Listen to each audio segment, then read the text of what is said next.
This is Jarrod Horak, and in this horse racing video, I will analyze the $400,000 Sunland Derby at Sunland Park on Sunday, February 16th. This is a Kentucky Derby 2025 points race, and through the first 19 races on my Road to the Derby video series, my top choices have 4 wins, 4 runner-up finishes, and a show finish. Actually, 2 of my top choices have scratched out of this series, so I'm officially 4 for 17 on the Road to the Derby. I posted my Risen Star Stakes video on Monday, and my Rachel Alexandra Stakes video on Tuesday. You can watch those now. And then on Thursday on my channel, my Kentucky Oaks video series will continue with the Sunland Oaks. And then Friday this week, I'm going to post my next Kentucky Derby future wager video. And you can read my Kentucky Derby reports on my Kentucky Derby page at therunawayhorse.com. And my Derby reports include points race recaps, updated point standings, and my exceptional 11 Derby contenders. And I'm going to include a link to my latest Derby report in the description in this video below. Now we're going to meet the field for the 2025 Sunland Derby, and then I will give out my contenders from last to first. The Sunland Derby will be run on Sunday, February 16th, 2025. It'll be the 9th race, $400,000 Sunland Derby for 3-year-olds, a mile and a 16th on the main track. Scheduled post time 6:17 p.m. Eastern Time. Now we'll pull up the field.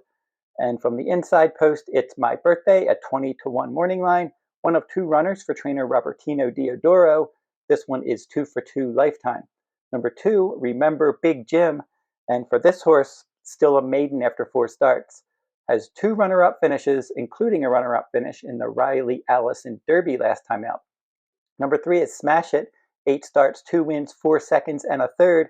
And this one was 3rd in the Riley Allison Derby last time out. 12-1, Florent Giroux will ride from post 3, and Todd Fincher is the trainer here. Number 4, Getaway Car, your 9-5 morning line favorite for trainer Bob Baffert. Juan Hernandez, the regular pilot, stays aboard, and this one's run 6 times, 2 wins, and 2 runner-up finishes. He was 2nd in the Grade 2 Los Al Futurity last time out. Spenard at 20-1 morning line is next, and this one has run 3 times with a win, a 2nd, and a 3rd. A last-out dirt sprint maiden win at Turf Paradise on January 16th. Take Charge Tom, the 2nd Robertino Diodoro trainee. This one's 3 for 3 lifetime. Won the Lost in the Fog Stakes and the Riley Allison Derby in the last 2 starts. McKinzie Street is now trained by Justin Evans, and this one's run 5 times with a win, a 2nd, and 2 third-place finishes. He's number 7 at 4-1 morning line. Ramon Vasquez is going to ride. He was 5th and last in the San Vicente Stakes last time out. Touchy, number 8, for trainer Wesley Ward. This is a son of Nyquist. 4 starts, a win in 2 seconds. The Turfway preview last time out on all-weather ground at 6.5 furlongs. This one rallied to finish 2nd. He is number 8 at 7-2 morning line. Number 9, Caldera, and for this one, D. Wayne Lucas is the trainer. $500,000 son of Liam's Map, and Rafael Bejarano is going to ride, and he rode last time out. This one went wire to wire in a maiden race at a mile and a 16th at Oaklawn Park. Now we're going to give out the contenders in the Sunland Derby from last to first. The horse that I picked to finish 9th and last is number 5, Spenard, and this one did a romp in the dirt sprint maiden win as the favorite last time out. Now he's stretching out in distance here. I think he is going to be forwardly placed. This is his 3rd start after a layoff, but he's going to need to run faster. The horse that I picked to finish 8th is number 1 in here. Itsmybirthday, and he is 20-1 morning line. So he's a long shot in here. Now he did win his first 2 dirt sprint races at Turf Paradise, and he won those races by a combined 14.25 lengths. So the show finisher from his debut was a next out winner, and then in his last start, the runner-up from that race was a next out winner. So he's going to stretch out after 2 sprint races. I think he's going to be forwardly placed from that inside post. But he's another one, as I said, just like Spenard, he's going to have to run faster to compete with the top contenders in this race. The horse I picked to finish 7th is number 2, Remember Big Jim at 12-1 morning line. Now he's a maiden. He is on the improve. Now he was clearly 2nd best when he was the favorite in a 6-furlong maiden special weight race on December 4th. And then he stretched out in distance and he rallied from 14 lengths back to finish 2nd. And he was beaten a length in the Riley Allison Derby as a 30-1 long shot. Now, he did have a local bullet workout for this on February 8th, and he's one that should do his best running in the stretch. The horse that I picked to finish 6th is number 3, Smash It. He did finish in the top 3 in 7 of his 8 starts. He's a Louisiana-bred gelding. He won the Zia Park Juvenile on November 26th, and then he dueled on the lead, and he finished a clear 3rd in a 10-horse field in the Riley Allison Derby last time out. He could be better sprinting. The horse that I picked to finish 5th is the 7 in here, McKinzie Street at 4-1 morning line. Now he does move to the Justin Evans barn. Tim Yakteen was his trainer in his other starts. Now he has raced 5 times, and they were all in Southern California, and he was part of the trifecta in 4 of those races, and he has 3 stakes placings to his name. And he fired a 5-furlong Turf Paradise bullet for this on February 4th. I think he's going to be forwardly placed under Ramon Vazquez, and he's going to have to run much better than he did last time out in that San Vicente. The horse that I picked to finish 4th is the 6, Take Charge Tom at 8-1 morning line. Now he won all 3 of his starts, and his speed ratings are on the rise for Robertino Diodoro.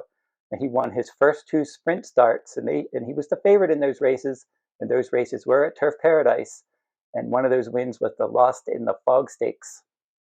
So he stretched out last time, he pressed the pace, and he won the Riley Allison Derby by 1 length, and that was on January 17th. Deeper field in here, but he's done nothing wrong so far. The horse that I picked to finish 3rd is the 8 Touchy at 7-2 morning line. Now he was the favorite in back-to-back stakes races to begin his career, and he didn't win either of those races, but he was 2nd in the Tremont Stakes. And then he dropped into a maiden special weight race, and he defeated Mo Quality at Keeneland in October. And Mo Quality did place earlier this year in a Kentucky Derby points race, and he was the next out maiden winner after that race at Keeneland in October. Now this one was the favorite in the Turfway Preview Stakes at 6.5 furlongs on January 4th, and he did rally from off the pace to finish a clear 2nd there. So Joel Rosario is going to stick with him. He's going to stretch out in distance. He's going to return to dirt, and he needs to run a bit faster than he did in that last start on all-weather ground. The horse that I picked to finish 2nd is number 9, Caldera. Now this one is getting faster for Dwayne Lucas. Now he stretched out in distance, and he finished 2nd. That was on December 13th. And then last time out, he added blinkers and also Lasix, and then he rolled to a nice front-running victory. That was in a maiden special weight race, and he was the favorite at Oaklawn Park on January 17th at a mile and a 16th that day. So they paid $500,000 for this Liam's Map colt. He did drill a bullet workout for this at 5 furlongs on February 2nd.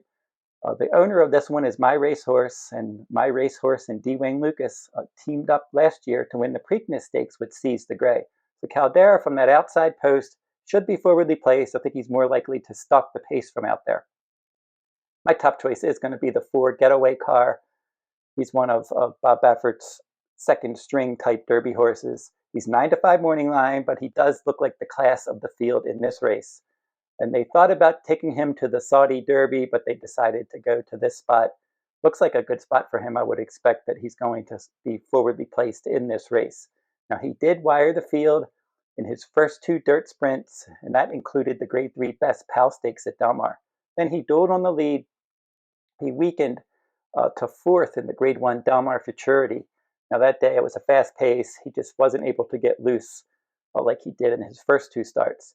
And then he stretched out in distance, and he was a clear 2nd behind Citizen Bull, his stablemate, in the Grade 1 American Pharaoh. And then he stalked the pace again, and he missed the 3rd spot by a neck in the Grade 1 Breeders' Cup Juvenile. Citizen Bull also won that race, and Citizen Bull was your 2-year-old champion, and he came back this year, and he won the Robert Lewis Stakes in his first start. Now, this horse, in his last start, he was out there setting the pace, and he ended up finishing 2nd behind Journalism in the Grade 2 Los Al Futurity. So this Bob Baffert trainee is a Curlin colt, and they paid $700,000 for him. And like I said, he should be right up on the pace, and I think he could easily win this race. Bob Baffert, Juan Hernandez, good jockey trainer team. Just looks like he has a class edge in here. And this is finally he's met a field that I think that he's going to be able to beat. He's been running in these stakes races against some of the better Kentucky Derby hopefuls, but this race doesn't seem as deep, and I think the Getaway car can get the job done in the Sunland Derby. If you want a free pick each day, go over to therunawayhorse.com and click on my Better Bets blog tab at the top of my homepage. You can get a free pick from around the country each day.